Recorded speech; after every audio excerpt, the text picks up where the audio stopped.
मराठा आरक्षणाच्या संदर्भानं एक मोठा ऐतिहासिक दिवस आहे। ज्या दिवसामध्ये आज लार्जर बेंचनी म्हणजे 2 सदस्यीय सन्माननीय न्यायमूर्ती जी मॅटर ऐकत असतात 2 जजेस, आज 3 सन्माननीय न्यायमूर्तींनी ही केस ऐकलेली आहे। तशा अर्थानं फार महत्वाची गोष्ट आहे या आरक्षणाच्या केसमध्ये। आणि आज ज्या प्रकारे म्हणजे राज्य सरकारच्या वतीने ॲडव्होकेट जनरल यांनी बाजू मांडली, त्यांना वेळ हवा होता, परंतु वेळ वाढवण्यामागचे कारण मात्र तुटपुंजे वाटत होते। कारण कारणासोबत वेळ वाढवून मिळू शकतो, तुटपुंजा कारणांसोबत वेळ वाढवून मिळू शकत नाही। ही बाब आम्ही माननीय न्यायालयाला अधोरेखित करून सांगितली।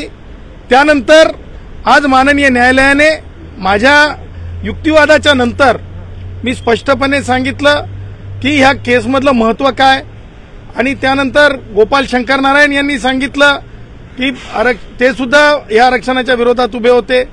त्यानंतर अंतुरकर साहेबांनी सांगितलं। सांगायचं तात्पर्य हे की एकूण आमचं म्हणणं ऐकल्याच्या नंतर माननीय न्यायालयाने आजच या प्रकरणाला सुनावणी सुरुवात केली। कारण येणारा जो काळ आहे तो काळ सुट्टीचा असणार आहे, त्यामुळे तातडीने या प्रकरणात सुनावणी व्हावी ही आमची मागणी जी होती पूर्वीपासूनची या आरक्षणाच्या संदर्भातनं आज पूर्ण झाली आणि सुनावणीला सुरुवात झाली। ही एक मोठी उपलब्धी आहे। कारण वैद्यकीय प्रवेश आहेत, इंजिनिअरिंगचे प्रवेश आहेत, त्याचबरोबर नोकर भरती आहेत, पोलीस भरती आहे, त्या शिक्षकांची भरती आहे, या सगळ्या भरतींच्या अनुषंगाने ही फार महत्वाची गोष्ट आहे। परंतु आज महत्वाच्या सुनावणीमध्ये जे आहे राज्य सरकारच्या वतीने सांगण्यात येत होतं की मागास आयोगाला का पार्टी करण्यात आली नाही, परंतु आम्ही आमच्या याचिकेमध्ये मागास आयोगाच्या अध्यक्षांनाच पार्टी केलेलं असल्यामुळे त्यावर पुढे राज्य सरकारला त्या गोष्टीवर ॲडजस्टमेंट मागता आलेली नाही।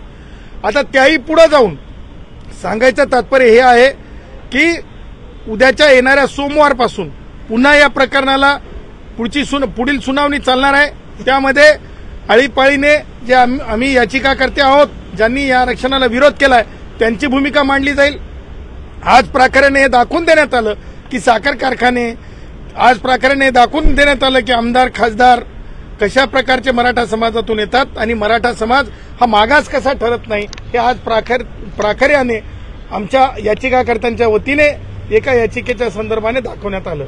आता ह्या प्रकरणामध्ये टप्प्याटप्प्याने सुनावणी पुढे जाईल, राज्य सरकारला आपली मतं मांडता येतील, परंतु सरता शेवटी जयश्री पाटील विरुद्ध मुख्यमंत्री महाराष्ट्र राज्याची केसचा निकाल उद्धव ठाकरे मुख्यमंत्री असताना लागला होता, उद्धवच्या काळामध्ये लागला होता, त्या निकालावर या सगळ्या प्रकरणाचं आयुष्य अवलंबून आहे असं आता तरी दिसतंय।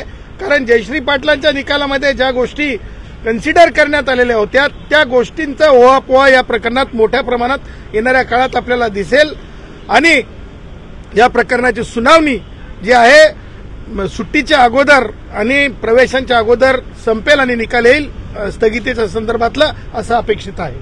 आज अशी सुद्धा चर्चा सध्या सुरू आहे की न्यायमूर्तींनी दुपारी ज्या याचिकाकर्त्यांना जे काही 17-18 याचिका आहेत त्या याचिकांच्या वरून क्लब करण्यासंदर्भात काहीतरी फटकार लागावा।